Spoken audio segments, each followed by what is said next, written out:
Hi welcome to my YouTube channel Kalyani kitchen Kadapa రుచులు. ఈరోజు ఈ వీడియోలో 3 రోజుల నుండి 4 రోజుల పాటు నిలవ ఉండే దొండకాయ ఫ్రై నేను ఎలా తయారు చేస్తాననేది ఈ వీడియోలో చూపించేస్తాను. మీరు దొండకాయ ఫ్రైని ఈ విధంగా తయారు చేశారంటే ఏదైనా కర్రీ చేయడానికి టైం లేనప్పుడు ఈ దొండకాయ ఫ్రైని అయితే వేసుకొని వేడివేడి అన్నంలోకి వేసుకొని తింటే చాలా బాగుంటుంది. వేడివేడి అన్నంలోకే కాకుండా సాంబారు, పప్పుచారు, పచ్చడి, ఇలాంటి రోటి పచ్చళ్ళండి, ఇలాంటి సైడ్ డిష్కి కూడా పర్ఫెక్ట్గా ఉంటుంది. దొండకాయ తింటూ ఉంటే ఇంకా తినాలనిపిస్తుంది. ఇది వచ్చేసి బాగా కారంగా అయితే తయారు చేస్తున్నాను, స్పైసీగా ఉంటుంది. స్పైసీ ఇష్టపడే వాళ్ళు ఈ ఫ్రైని చాలా బాగా ఇష్టపడతారు.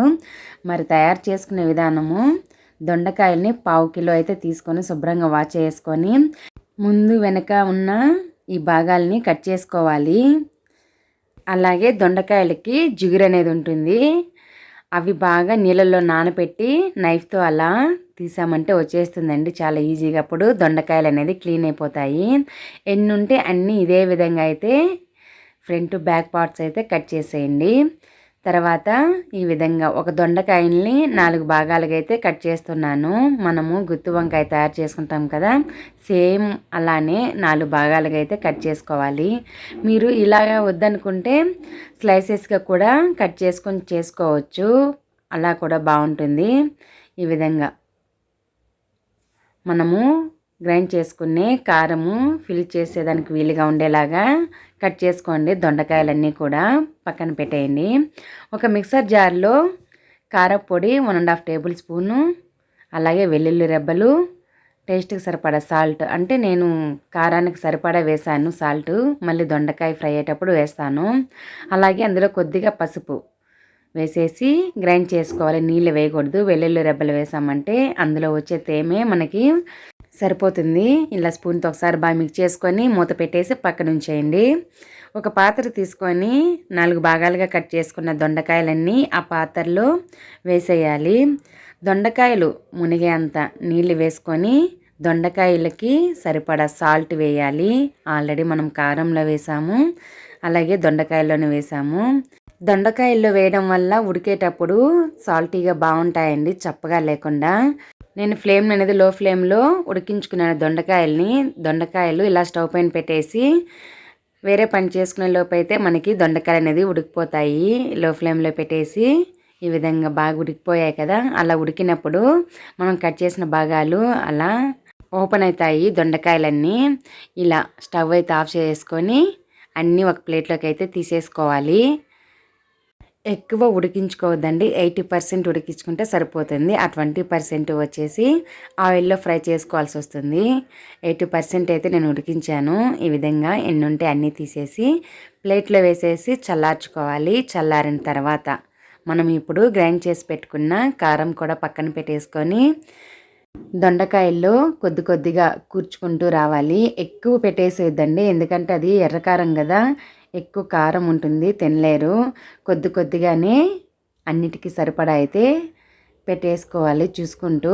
నేనైతే చూడండి కొద్దిగానే పెట్టాను, ఎక్కువ పెట్టేశారంటే ఎక్కువ కారం ఉంటుంది. మీరు కారం బాగా తినే వాళ్ళైతే పెట్టుకోవచ్చు, ఇబ్బంది ఏం లేదు. ఇలా కొద్ది కొద్దిగా దొండకాయల్లో కూర్చేసుకొని కారాన్ని పక్కన పెట్టేసుకోవాలి.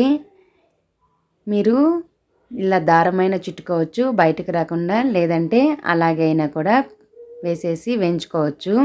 నేనైతే దారం ఏమి చుట్టడం లేదు, మనం పెట్టిన కారము బయటికి రాదు, లోపల అలానే ఉంటుంది. కొద్దిగా బయటకు వస్తుంది అంతే, కానీ లోపల ఉంటుంది. ఈ విధంగా ఎన్ని దొండకాయలు ఉంటే అన్ని దొండకాయలని మొత్తం కూర్చేసి ఒక ప్లేట్లో పెట్టేసుకోండి. చూస్తున్నారు కదా, కలర్ఫుల్గా ఉంది. తర్వాత స్టవ్ వెలిగించేసి ఫ్రై చేసుకునే కడాయి పెట్టేసుకోవాలి. అందులో చిన్న గరిటెతో అయితే 3 గరిటెలు వేస్తున్నాను.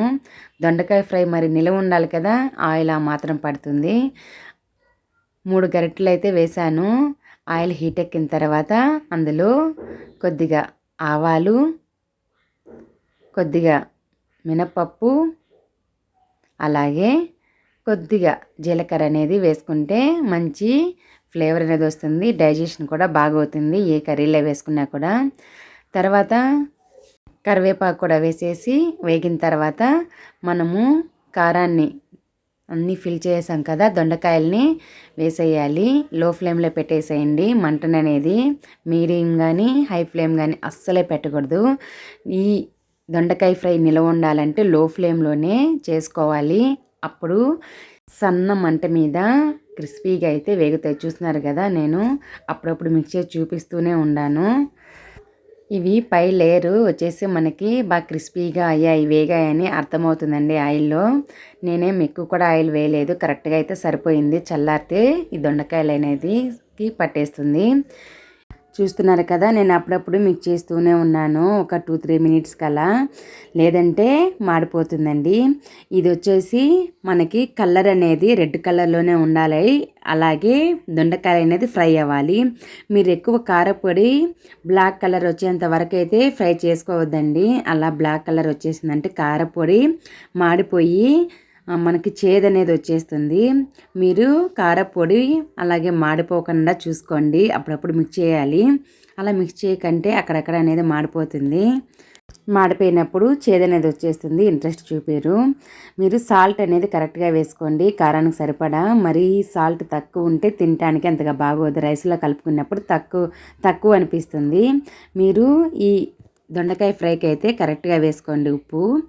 ఫ్రై అయింది కదా, ఇంక నేను స్టవ్ అయితే ఆఫ్ చేసేస్తున్నాను. అంతే అండి, 3 నుండి 4 రోజులు నిలువుండే దొండకాయ ఫ్రై అయితే తయారు చేసి చూపించేశాను. ఈ 4 రోజులు కూడా ఫ్రిడ్జ్లో పెట్టాల్సిన అవసరం లేదండి, బయటే ఉంచినా కూడా ఎక్కడ పాడవదు, అంత టేస్టీగా ఉంటుందండి. మరి రెసిపీ నచ్చితే ఇంట్లో తప్పకుండా ఒకసారి ట్రై చేయండి. అలాగే నచ్చితే లైక్ కొట్టడం మర్చిపోవద్దు.